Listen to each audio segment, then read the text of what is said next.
사무엘하 1장 1절에서 16절까지 말씀 우리 같이 한 목소리로 읽겠습니다. 사울이 죽은 후에 다윗이 아말렉 사람을 쳐 죽이고 돌아와 다윗이 시글락에서 이틀을 머물더니 사흘째 되는 날에 한 사람이 사울의 진영에서 나왔는데 그의 옷은 찢어졌고 머리에는 흙이 있더라. 그가 다윗에게 나와 땅에 엎드려 절하매 다윗이 그에게 묻되 너는 어디서 왔느냐 하니 대답하되 이스라엘 진영에서 도망하여 왔나이다 하니라. 다윗이 그에게 이르되 일이 어떻게 되었느냐 너는 내게 말하라. 그가 대답하되 군사가 전쟁 중에 도망하기도 하였고 무리 가운데에 엎드려져 죽은 자도 많았고 사울과 그의 아들 요나단도 죽었나이다 하는지라. 다윗이 자기에게 알리는 청년에게 묻되 사울과 그의 아들 요나단이 죽은 줄을 네가 어떻게 아느냐.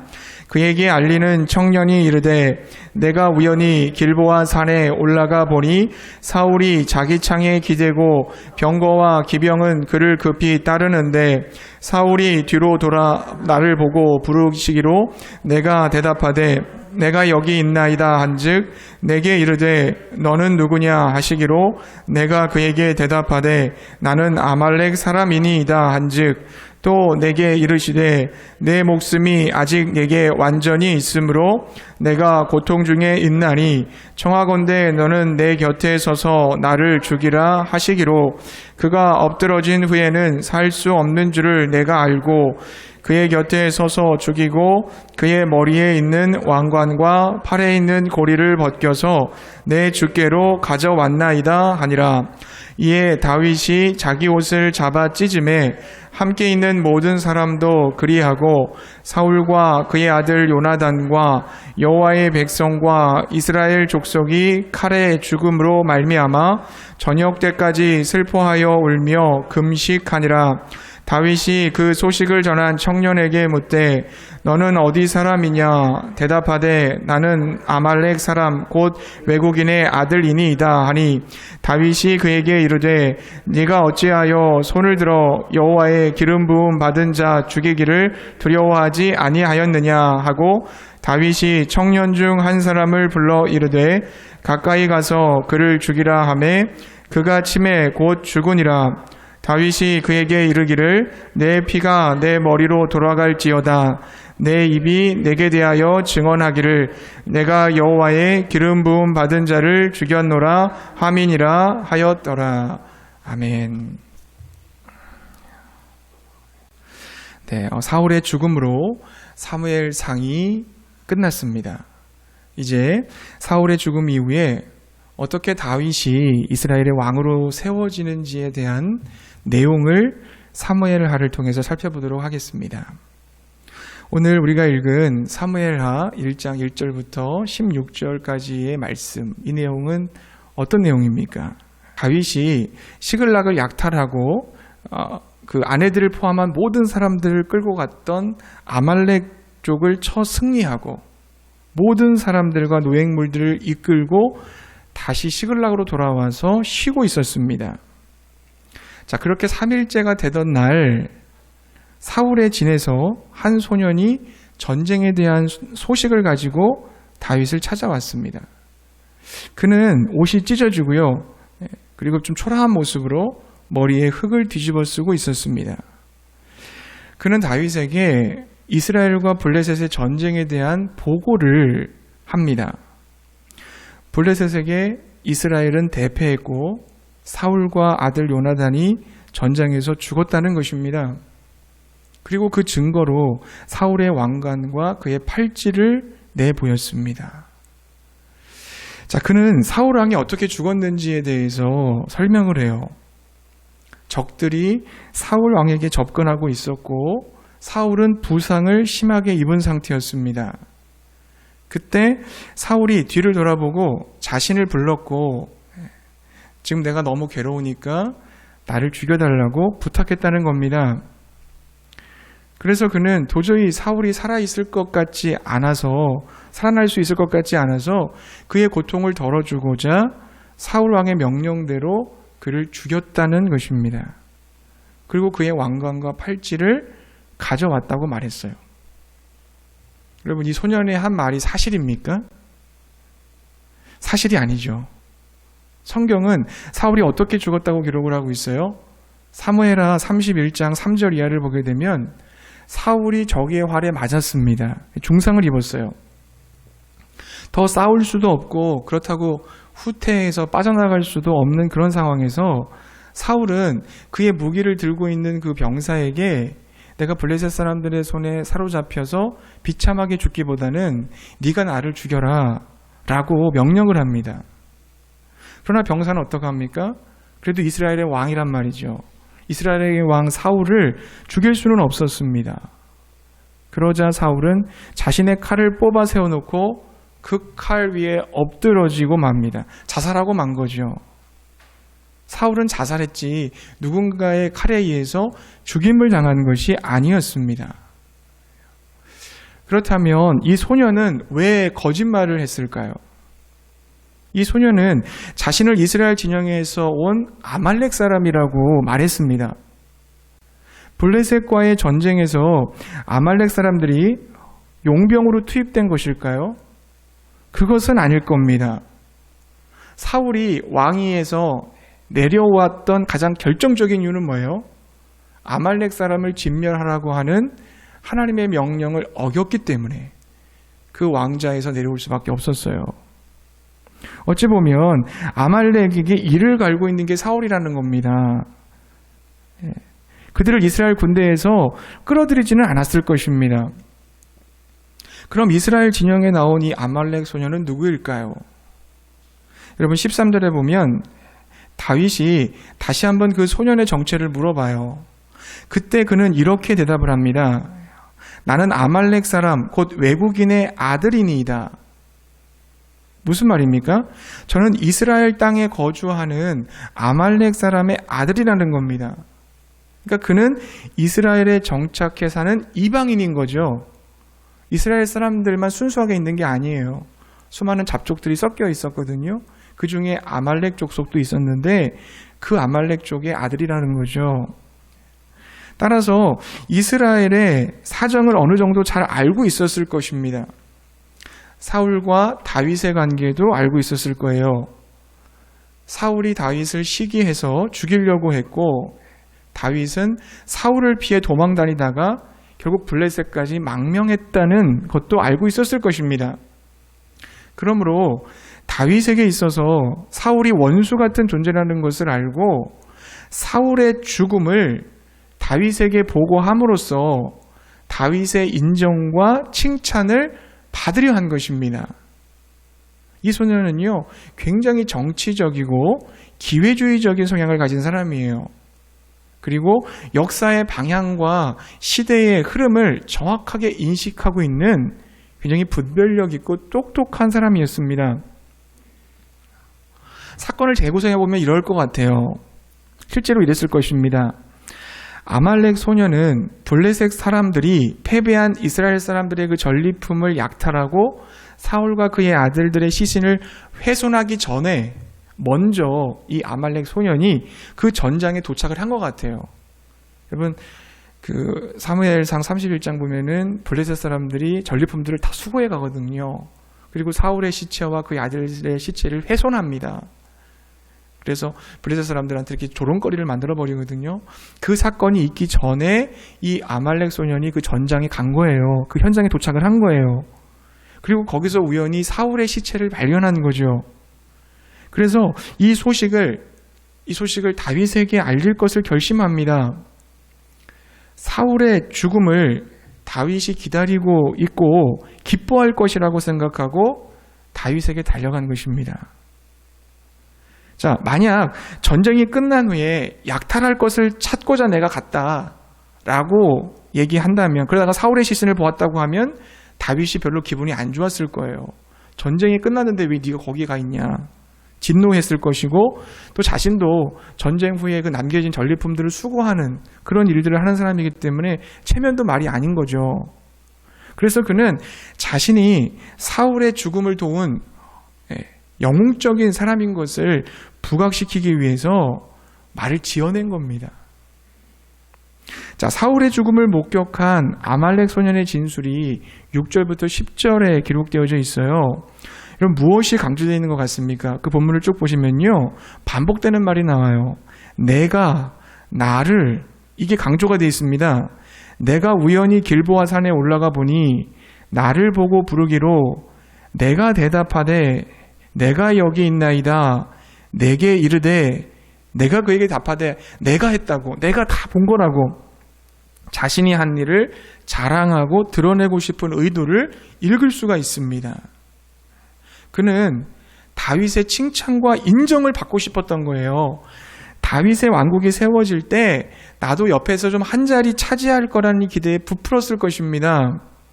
성공과 출세의 길이 열렸다고 자축하고 있었을 거예요. 사울이 죽었다는 것은 여러분 다윗에게 있어서 정적이 죽은 겁니다. 자신에게 창을 던지고 자기를 죽이려고 쫓아다닌 원수가 죽은 거예요. 지금까지 다윗이 누구 때문에 이 고생한 겁니까? 사울 때문 아니에요? 사울 때문에 가족으로부터 벗어나서 광야길에 올랐고 정말 거지처럼 살아가고 블레셋에 가서 미친 척도 해야 됐고 약속의 땅에 거할 수 없어서 블레셋으로 망명 가고 이스라엘 백성들 사람에게는 하나님의 땅 이스라엘을 벗어난 사람이라고 그 이스라엘을 버렸다고 오해를 받게 되고 그 수많은 이유가 다 사울 때문이었습니다. 사울은 하나님의 기름을 부음받은 왕이었지만 하나님의 종인 선지자 85명을 칼로 죽였습니다. 하나님이 싸우라고 명하신 블레셋과는 싸우지 않았어요. 자기가 미워하고 시기하는 다윗하고만 계속해서 싸움을 걸었습니다. 그래서 국력을 낭비하고 이스라엘 나라를 위기에 빠뜨린 인물이었어요. 사울이 죽었다는 것은 다윗에게는 고통의 시간이 끝났음을 의미하는 겁니다. 이제 모든 것이 회복될 것임을 암시하는 거예요. 정말 잘된 일이고 안도해야 될 일입니다. 정의를 실행하시는 하나님께서 그 일을 이루셔서 감사해야 될 일인 거죠. 이제 자신을 통해 일하실 하나님의 역사를 기대해야 될 그런 새 희망의 소식이 바로 사울의 죽음 소식입니다. 그걸 알고 이 아말렉 소년이 다윗에게 기쁜 소식이라고 생각하고 달려가가지고 말을 막 꾸며서 자기 한 자리 차지해 보려고 그렇게 만들어냈던 거예요. 근데 여러분, 사울과 요나단의 사망 소식을 들은 다윗의 반응이 어떻습니까? 심상치 않아요. 다윗은 어떤 반응을 보였나요? 여러분 11절과 12절 말씀인데요. 이 부분 한번 같이 읽어보겠습니다. 11절, 12절 함께 읽겠습니다. 이에 다윗이 자기 옷을 잡아 찢음에 함께 있는 모든 사람도 그리하고 사울과 그의 아들 요나단과 여호와의 백성과 이스라엘 족속이 칼의 죽음으로 말미암아 저녁 때까지 슬퍼하여 울며 금식하니라. 아멘. 다윗은 사울과 요나단의 죽음을 깊이 애도했습니다. 그 슬픔을 억누르지 못해서 막 자기 옷을 찢고 해가 질 때까지 울며 금식했습니다. 혼자만 슬퍼하는 게 아니에요. 다윗을 따르는 많은 사람들에게도 금식하라고 하고 함께 슬퍼하자고 그랬어요. 그리고 이스라엘 전체가 함께 슬퍼했다고 했습니다. 거기서 그치지 않아요. 여러분 17절부터 27절을 보게 되면요, 사울과 요나단을 위한 조가를 지어 부릅니다. 시인이었던 다윗은 시를 참 많이 졌잖아요. 그들을 위해서 시를 지어서 추모했던 겁니다. 어떤 학자들은요, 이런 다윗의 태도를 정치적인 쇼라고 말하기도 해요. 다윗을 정치적 수단꾼이요, 약삭빠른 계산꾼이라고 비난했습니다. 왜 그럴까요? 이미 사울이 죽고 아말렉 소년이 왕관을 가져온 이 상황에서 다윗이 기쁜 내색을 드러냄으로써 얻을 수 있는 것은 아무것도 없다는 거죠. 오히려 선왕의 죽음을 슬퍼함으로 말미암아 슬픔으로 맞이하는 모습을 통해서 사울의 죽음과 자신은 무관하며 진정으로 사울을 해할 마음이 자신은 없었음을 강조하고자 했다는 것입니다. 북이스라엘은 지금 사울이 죽었다고 해서 다윗이 왕으로 짠 등극할 수 있는 게 아니에요. 북이스라엘의 수많은 사람들은 다 사울 편입니다. 그래서 이 다윗이요, 유다 헤브론에서 7년 동안 왕이 되고 그 이후에야 전체 이스라엘 통일 왕국의 왕이 돼요. 쉽게 왕이 될 수 있는 게 아니었어요. 만약에 사울과 대립된 각을 형성하고 있다 그러면 남겨져 있는 이스라엘 백성들을 포섭하는 데 있어서 어려움이 있어요. 그렇기 때문에 억지로라도 슬픈 척을 해야 되고 눈물을 흘려야, 아, 다윗은 그래도 정말 성군이구나, 정말 좋은 사람이구나, 이렇게 해서 사람들을 다 끌어안을 수가 있었다는 것입니다. 그렇게 해석하는 학자가 있어요. 근데 정말일까요? 다윗은 자신의 이익을 위해 교묘하게 자신을 포장하고 있는 걸까요? 사울의 죽음이 속으로는 너무 기뻤지만 겉으로는 슬픈 척하는 연기를 함으로써 사울보다 내가 더 훌륭한 사람이라고 부각시키고 이스라엘의 차기 왕으로서 위치를 견고하게 하고자 했던 것일까요? 그러나 그렇지 않습니다. 다윗은 사람들에게 보이려고 쇼를 하고 있는 것이 아닙니다. 그는 진정 사울과 요나단의 죽음을 애도하고 있는 것입니다. 어떻게 알 수 있을까요? 다윗이 사울의 죽음 소식을 가져온 아말렉 소년을 죽이는 장면을 통해 알 수 있어요. 14절에서 다윗은 그에게 호통을 치면서 이렇게 말합니다. 네가 어떻게 감히 겁도 없이 하나님의 기름 부음 받은 자를 살해할 수가 있느냐? 다윗은 부하 가운데에서 한 사람을 불러서 가까이 가서 그를 죽이라 명령합니다. 사울의 죽음 소식을 알린 아말렉 소년을 처단해요. 여러분, 가까이 가서 죽이라는 말은 강조하는 거거든요. 무슨 뜻이냐면 얘는 죽어도 마땅하다, 그 얘기입니다. 확실하게 죽여라, 이런 뜻이에요. 다윗은 왜 아말렉 소년을 죽이라고 했을까요? 다윗은 사울을 죽일 기회가 2번이나 있었습니다. 그러나 죽이지 않았습니다. 그리고 그의 부하들에게도 절대로 사울을 죽여서는 안 된다고 신신당부했습니다. 그 이유는 하나님이 그에게 기름을 부으셨기 때문이었어요. 다윗도 하나님의 기름 부음을 받았습니다. 그러므로 다윗이나 사울은 하나님께 속한 자들인 거예요. 만약 하나님 편에 있는 자에게 손을 댔다면 그는 하나님을 대적하는 자가 되는 겁니다. 이 아말렉 소년이 바로 하나님의 기름 부으심을 받은 자에게 손을 댔기 때문에, 하나님 편에 있는 사람을 대적했기 때문에 하나님과 원수된 자가 된 거죠. 그렇기 때문에 다윗은 그를 죽인 것입니다. 사울이 아무리 다윗을 죽이려고 달려들어도 다윗은 그를 미워하지 않았습니다. 두렵고 힘들고 어려웠지만 그 사울을 불쌍하게 여기고 더 나아가 그를 사랑했습니다. 우리가 사무엘상을 묵상하면서 봤던 다윗의 모습이 그거 아니었습니까? 사울의 옷자락을 베고 사울의 물병과 창을 들고 뒤에서 사울을 향해서 보십시오. 내가 당신을 죽일 수 있었지만 나는 당신을 죽일 마음이 없습니다. 나는 죄가 없습니다. 나를 왜 죽이려고 하십니까? 저를 불쌍히 여겨주십시오. 나를 죽이시면 안 됩니다. 그렇게 애걸복걸했던 것이 다윗 아니었어요? 다윗의 그 모습을 보고 사울이 오히려 감동을 해가지고 네가 의롭다, 내가 죄인이다. 그렇게 막 자기 자신을 회개하기도 하고 그랬지 않습니까? 진정한 회개는 아니었지만 자기 자신의 죄에 대해서 깨닫게 되고 막 그러지 않았습니까? 무엇보다도 다윗은 요나단을 사랑했어요. 요나단은 생명을 무릅쓰고 다윗을 도왔고 다윗은 그런 요나단에게 늘 감사하며 고마워했습니다. 그런 요나단의 아버지 사울을 다윗은 함부로 죽일 수가 없는 거죠. 미워할 수가 없는 겁니다. 자기 사랑하는 친구의 아버지예요. 요나단과 사울의 죽음은 다윗에게 큰 슬픔과 충격을 안겨주었던 겁니다. 진실되게 울었던 거예요. 슬퍼했던 거예요. 그렇습니다. 그의 슬픔은 외식이 아니라 사울과 요나단을 향한 진정한 애도의 표현이었습니다. 자신의 대적이며 원수가 죽었어요. 근데 그는 기뻐하기보다는 슬퍼하고 있습니다. 가식적인 울음이 아니라 진정성 있는 눈물을 흘리고 있는 것입니다. 그냥 안타까워서 무덤덤하게 아쉽다, 한 장군이 죽었다, 이렇게 아파하는 정도가 아니에요. 막 통곡을 하면서 깊은 슬픔에 빠져서 금식하면서 전 국민들에게 같이 애도하자고 이렇게 얘기하고 있는 거예요. 여러분, 이거 이해가 되십니까? 어떻게 이것이 가능할까요? 원수를 사랑하라는 하나님의 말씀을 어떻게 이렇게 순종을 할 수가 있습니까? 원수를 미워하지 않을 수 있지만 적극적으로 사랑한다는 건 쉬운 일이 아니잖아요. 너무 어려운 일 아닙니까? 다윗은 어떻게 저렇게 원수마저도 진심으로 사랑할 수 있었을까요? 사랑하는 성도님들, 인생을 살아가다 보면 나랑 맞지 않는 사람을 우리는 만날 수도 있습니다.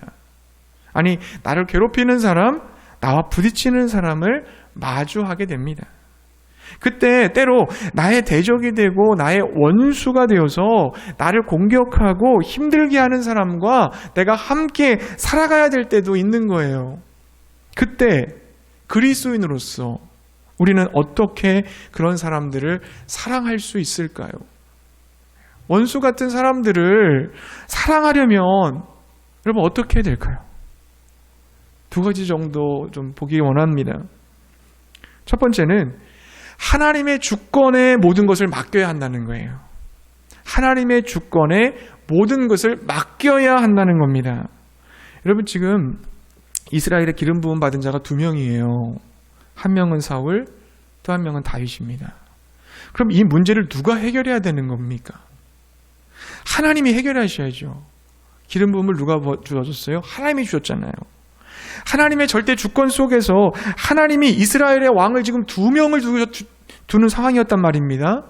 그럼 하나님이 이 문제를 해결하시도록 하나님의 주권에 맡겨야 되는 겁니다.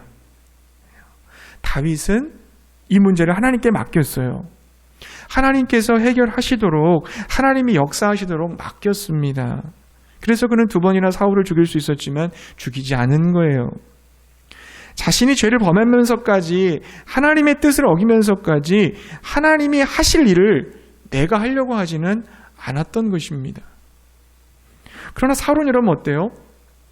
이 문제를 하나님께 맡기지 못하고 자신이 해결하려고 했습니다. 그래서 그는 어떻게 해서든지 다윗을 죽이려고 했잖아요. 죄가 없어져야 내가 왕이 돼. 내가 기름 부은 자로서 계속 내 아들이 왕위를 이어나갈 수 있어. 죄는 내가 죽일 거야.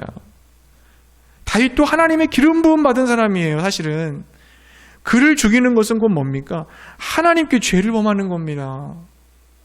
그럼에도 불구하고 사울은 왕권에 대한 욕심에 사로잡혀서 자신의 힘으로, 자신의 방법으로 어찌하든지 간에 그 왕의 자리를 확보해 보려고자 했어요. 하나님께 맡기는 게 아니라 내가 해보겠다고 했다는 겁니다. 사울에게는 하나님의 주권에 대한 신뢰가 없었던 겁니다. 욕심이 그 대신에 있었죠. 여러분 생각해 보십시오. 만일 다윗이 사울을 죽인다면 어떤 일이 벌어지겠습니까? 다윗이 헤브론에서 유다 왕이 된 다음에 7년 동안 사울의 아들과 아브넬을 중심으로 한 그 구 세력과 내란을 겪었던 점을 생각해 볼 때, 만일 그가 사울을 죽였다면 통일왕국 이루는데 시간이 더 많이 오래 걸렸을 겁니다. 개인적으로는 다윗이 정적이기에 앞서 장인이었던 사울을 죽인 죄책감을 감당할 수 없었을 거예요. 난 장인을 죽인 사람이 되는 거예요. 그의 아내이자 사울의 딸이었던 미갈은 남편이 아버지를 죽인 것을 알았을 때 다윗을 어떻게 생각했을까요? 그걸 받아들일 수 있겠습니까? 아무리 미운 아버지지만 자기 아버지를 죽인 내 남편, 그거 이해할 수 있겠어요? 가장 어려운 문제는 요나단의 문제예요. 비록 요나단이 다윗을 생명처럼 사랑했고 심지어 그에게 주어진 그 왕권마저도 다윗에게 넘겨주었지만 아버지를 죽인 원수가 다윗이라고 한다면 끝까지 그 우정이 지속될 수 있었을까? 만일 다윗이 사울을 죽이는 것을 가정한다면 이야기는 복잡해지기 시작합니다. 하나님의 주권에게 맡겨놓으면 쉽게 해결된 문제를 내가 해결하려고 하는 순간 복잡해지기 시작하는 거예요. 그러나 다윗이 이 모든 문제를 하나님의 주권에 맡겨버렸거든요. 나는 손 안 대. 하나님이 알아서 하실 거야. 자신과 백성들에게 떳떳할 수 있었어요. 이스라엘 백성들에게도 기름 부음 받는 사람 안 건드렸다. 너희들의 왕을 나는 최대한 존중했다. 하나님이 일하심을 경험해서 하나님이 전쟁에서 자연스럽게 이렇게 정리를 해주셨어요. 여러분, 이 사무엘 상하에 흐르고 있는 중요한 주제가 하나 있는데 그게 뭐냐면 여호와의 주권입니다. 하나님의 주권이에요. 한나의 기도를 보면 이 주제를 매우 간단 명료하게 정리하고 있어요. 사무엘상 2장 6절부터 7절에 보면 이렇게 되어 있습니다. 여호와는 죽이기도 하시고 살리기도 하시며 수월에 내리기도 하시고 거기에서 올리기도 하시는도다. 여호와는 가난하게도 하시고 부하게도 하시며 낮추기도 하시고 높이기도 하시는도다. 한나가 아기가 없는 여인이었잖아요. 아기를 낳았어요. 사무엘 낳았어요. 너무 기쁘니까 하나님에 대한 찬양을 했는데 이 찬양을 했어요. 하나님의 절대 주권을 인정하는 찬양이에요. 하나님은 죽이기도 하고 살리기도 하시고 수월에 내리기도 하고 거기서 올리기도 하시고 여호와는 가난하게도 하고 부하게도 하고 낮추기도 하고 높이기도 하고 모든 주권이 하나님께 있습니다. 그 고백을 한나가 한 거예요. 여러분 사무엘서를 보십시오. 하나님의 주권이 얼마나 많이 드러나 있습니까? 사무엘 선지자는요 레위 사람이 아닙니다. 원래 제사장은 레위 사람이 해야 되잖아요. 근데 사무엘 선지자는 레위 지파 사람 아니에요. 근데 제사장이 되었습니다. 하나님의 절대 주권으로 시키셨어요. 엘리의 조상들, 엘리의 조상들에게 주어졌던 하나님의 영원한 제사장권이 그의 시대에서 와서 해지가 됩니다. 끝나버려요. 너희들에게 평생 제사장권을 주겠다 그러셨는데 엘리와 그의 자녀들이 범죄함으로 끝나버립니다. 엘리와 사무엘을 보세요. 두 사람의 공통점이 있습니다. 엘리와 사무엘 둘 다 자식을 제대로 키우지 못했어요. 여호와를 두려워하지 않는 망나니들이었습니다. 자, 그런데 사무엘은 무사하고 엘리는 무시무시한 심판을 받아요. 엘리도 죽고 엘리의 두 아들 다 죽습니다. 또 여러분 인간적으로 생각할 때 다윗은 결코 사울보다 더 나은 사람만은 아니라는 생각이 들어요. 다윗도 죄를 범했거든요. 더 큰 죄를 범했습니다. 간음죄와 살인죄예요. 그럼에도 불구하고 다윗은 하나님의 축복을 받고 사울은 하나님의 버림을 받았습니다. 이게 다 무슨 일일까요? 하나님의 주권이에요. 하나님의 주권적인 섭리입니다. 그러므로 사랑하는 성도님들, 하나님의 주권을 인정하고 하나님께서 역사하심을 믿고 모든 것을 맡기시기 바랍니다. 하나님의 주권은요, 막 무자비하지 않아요. 불의하지도 않으세요. 엉뚱하게 애매하게 함부로 우리를 대하시는 게 아닙니다. 내가 마음대로 하셨다고 내가 마음껏 하시는 게 아니에요. 하나님은 선하시고 의로우시고 긍휼과 사랑이 풍성하신 줄로 믿습니다. 중요한 것은 우리가 그 하나님의 주권을 신뢰하고 그분께 모든 것을 맡기는 태도가 중요한 거죠. 다윗은 주님의 주권을 인정하고 맡겼지만 사울은 맡기지 못했다는 거예요. 하나님께서 우리에게 원수에 대해서 어떻게 하라고 말씀하고 있습니까? 원수로 네가 갚지 마라. 하나님의 진노하심에 맡겨라. 내가 원수 갚아주겠다. 이렇게 말씀하고 있다는 거죠. 원수는 하나님이 갚는다고 그러셨어요. 그러니까 내가 갚지 말고 하나님의 진노에 맡겨라. 내가 원수를 갚게 되면 어떻게 되는 겁니까? 내가 파괴되는 거죠. 내가 죽는 겁니다. 내가 무너지고 내 영혼이 더러워지는 것입니다. 하나님은 자신의 아들, 딸들이 죄짓고 하나님과 멀어지는 것을 원치 않기 때문에 이 일을 하나님께 맡기라고 하시는 것입니다. 너의 손에는 깨끗하고 거룩해야 돼. 내가 한다. 넌 하지 마라. 여러분, 하나님 나라는 어떠해야 된다고 그랬어요? 내 마음의 보좌에 누가 앉아 있어야 한다고 그랬습니까? 내 의지가 아니라 예수님의 의지가 앉아 있어야 돼요. 내 뜻이 아니라 하나님의 뜻이 있어야 됩니다. 세상적인 생각이 아니라 주님의 성령이 앉아 계셔야 되는 줄로 믿습니다. 우리의 마음의 보좌에 하나님의 주권이 선포되고 있습니까? 내 마음의 보좌에 하나님의 주권이 선포되고 있어요. 점검해 보실 수 있기 바랍니다. 사랑하는 성도님들, 하나님의 절대 주권에 모든 것을 맡기는 하나님 나라 백성이 되시기 바랍니다. 하나님은 신실하시고요. 하나님은 사랑이시고요. 공의로우신 분이십니다. 나의 상한 마음을 계수하시는 분이십니다. 나를 알고 계시고 나를 보고 계시고 내 모든 것을 다스리고 계시는 분이십니다. 그러므로 그 좋으신 분께 맡기시기 바랍니다. 맡기세요. 맡겨야 됩니다. 하나님이 하시도록 하나님의 때, 하나님의 방법으로 하나님이 역사하시도록 하나님을 믿고 신뢰하는 우리 모두가 되실 수 있기를 바랍니다. 하나님께 맡기는 거예요. 두 번째가 있습니다. 두 번째는 뭐냐면 하나님의 말씀에 순종해야 한다는 거예요. 하나님 말씀에 순종해야 돼요. 하나님의 주권에 모든 것을 맡긴 다윗이 아무것도 하지 않았습니까? 아닙니다. 그는 뭔가를 했어요. 그가 한 일은 뭘까요? 그는 하나님 말씀에 순종했다는 겁니다. 하나님 말씀에 순종한다는 것이 뭐예요? 기름 부음 받은 하나님의 백성으로서 그 백성답게 살아가는 싸움을 했다는 거예요. 그게 순종입니다. 다윗은 한 번도 자신이 이스라엘의 왕이 되어야겠다고 생각한 적이 없어요. 여러분 성경을 보세요. 다윗은 한 번도 사울의 자리를 넘본 적이 없습니다. 항상 그를 주인으로 상관으로 돼 있어요. 다윗이 차기 왕으로 주목된 것은 전적으로 하나님과 그 주변 사람들에 의해 조성된 거예요. 다윗은 왕을 취하는 사람이 아니라 왕을 수여받은 사람이죠. 그럼 그가 한 일이 뭡니까? 왕이 되는 싸움을 한 것이 아니라 하나님의 백성답게 살아가는 싸움을 한 거예요. 그것이 바로 말씀에 순종하는 것이었습니다. 어떤 말씀이에요? 하나님의 기름 부음 받은 자를 죽이지 말라. 그 말씀. 자기도 너무 어렵고 힘들지만 애굽의 그 병사를 치료해주고 고쳐주었던, 그리고 시글락이 어려움을 당했을 때 가서 도와주었던 그런 거. 자기도 어렵지만 더 어려움에 처한 이웃을 먼저 도와주는 그 모습. 자신을 무시한 나발이라는 사람을 죽일 수 있었지만 하나님의 손에 맡기고 용서한 그 모습. 너무나 당연한 일 같아서 그냥 내가 행동해도 되지만 또 하나님께 물어보고 기도하고 그 다음 걸음을 뛰는 그 겸손한 모습.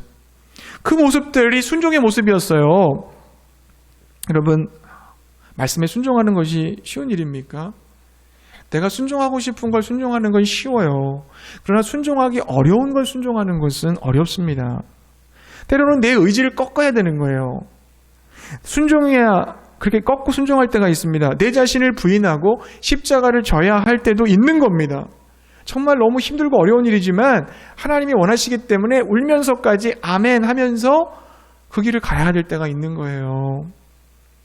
예수님을 믿는다는 건 여러분 말로 끝나는 게 아닙니다. 나 예수 믿어요. 이걸로 끝나는 게 아니에요, 여러분. 예수를 믿는다는 것은 내가 원하는 것을 접고 하나님이 원하시는 것을 순종하겠다는 겁니다. 내 삶의 가치와 방법과 목적이 하나님을 중심으로 살아가겠다는 겁니다. 이게 예수 믿는 거예요. 예수 믿는 건 쉬운 일이 아니에요, 사실은. 여러분, 왜 다윗이 하나님 말씀에 합한 사람입니까? 그는 실수하고 잘못하고 범죄에 넘어졌어요. 하지만 언제나 하나님 쪽을 선택했어요. 언제나 하나님 쪽을 선택. 자신의 잘못을 깨달으면 주님 앞에 바로 무릎 꿇고 회개했습니다. 하나님이 하지 말라고 하면 안 하려고 그랬고, 하나님이 하라고 하면 어떻게든지 하려고 했습니다. 그는 하나님 나라에 속한 하나님 백성답게 살려고 몸부림친 거예요. 사울은 막 변명하잖아요. 그게 아니라 나 이렇게 한 거라고. 맨날 변명하고 자기 의지대로 행동하려고 그랬어요. 근데 다윗은 그렇지 않아요. 하나님 편에 서려고 노력했어요. 그런 면에서 하나님의 인정을 받은 거예요. 내 마음에 합하다. 사랑하는 성도님들, 그리스도인의 명예와 영광이 뭡니까? 우리의 명예와 영광이 뭘까요?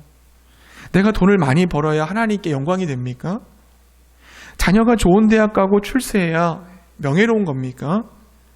한평생 내가 건강하고 병원 신세 지지 않는 것이 하나님의 영광 안 가리는 겁니까? 그렇지 않습니다. 하나님의 자녀가 되는 그 순간 우리는 이미 명예로운 존재가 되었다는 것을 믿으시기 바랍니다.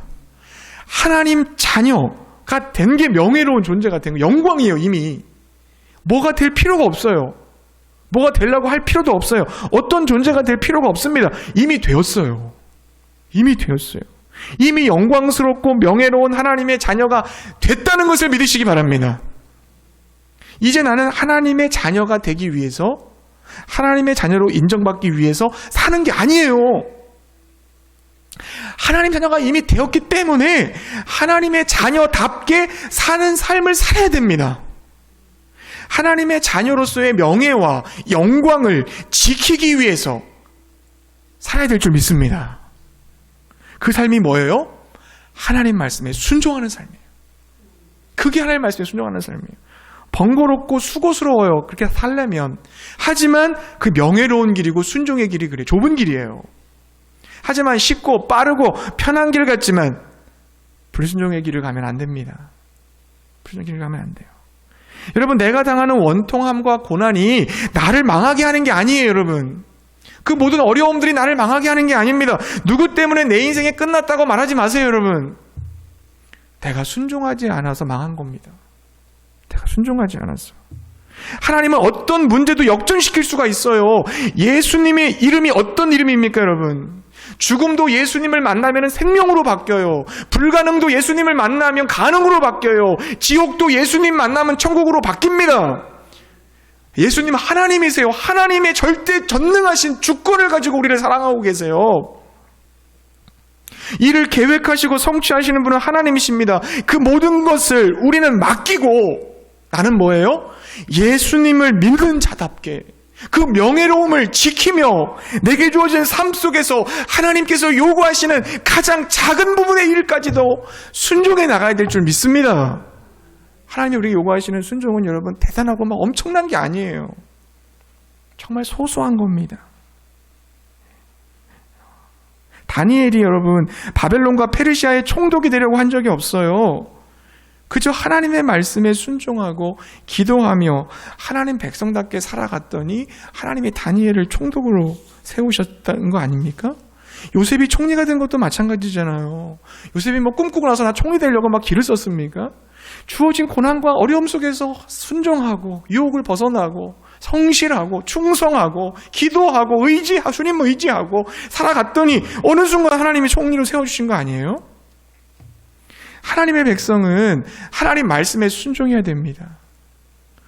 노를 품지 말라고 하셨는데 오랫동안 마음속에 분노를 품고 있으면 안 돼요. 아무것도 염려하지 말고 기도하라고 하셨는데 기도는 안 하고 염려만 하고 있으면 안 됩니다. 모든 사람과 화목하라고 말씀하셨는데 화목해야지요.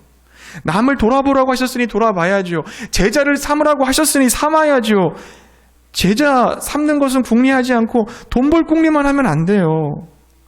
돈을 사랑하지 말라고, 손해보더라도 거짓말하지 말라고 했으면 거짓말 안 해야 됩니다. 구제하라고 했으니 구제해야 되고 격려하라고 했으니 격려해야 됩니다. 주를 위해 힘에 지나도록 수고하라고 했으니 수고해야 합니다. 쉬지 말고 기도하라고 했으니 수시로 무시로 깨어 주님과 연결되어 있어야 합니다. 범사에 감사하고 항상 기뻐해야 됩니다. 달란트 땅에 파묻어 두지 말고 꺼내서 열심히 노력하라고 했으니 그걸 가지고 열심히 해야죠. 미지근한 신자가 되면 내어 버린다고 하셨습니다. 뜨겁고 열정을 갖고 주님을 섬겨야 됩니다. 모이기를 힘써야지 어떻게든지 안 모일 것을 생각하면 안 됩니다.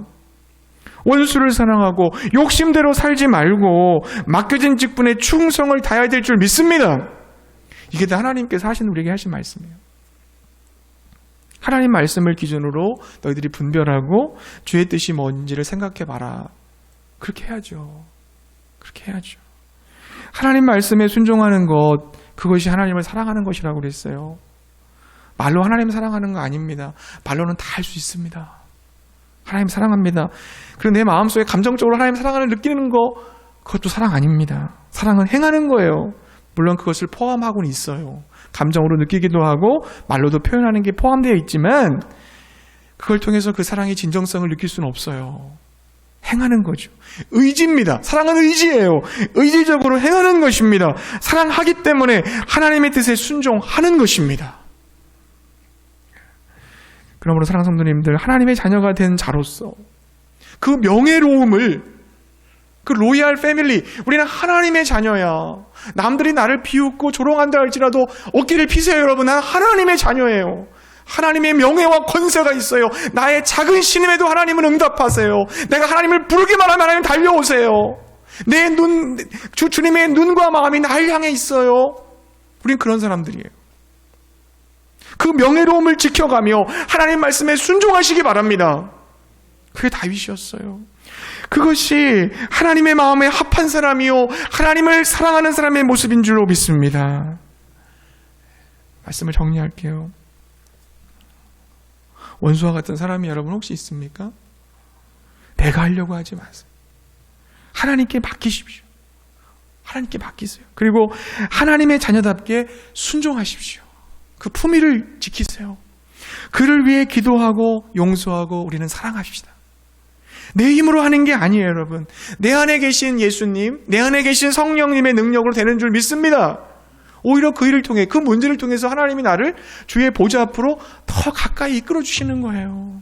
오히려 그 문제 때문에 주님을 더 많이 사랑하게 되고 내가 더 맑고 투명한 영성을 가지게 되는 거예요. 하나님의 은혜로 원수를 사랑하고 용서하는 하나님의 자녀의 그 명예로움을 지켜가는 다윗과 같은 멋있는 하나님의 사람들이 되시기를 주님의 이름으로 축복합니다.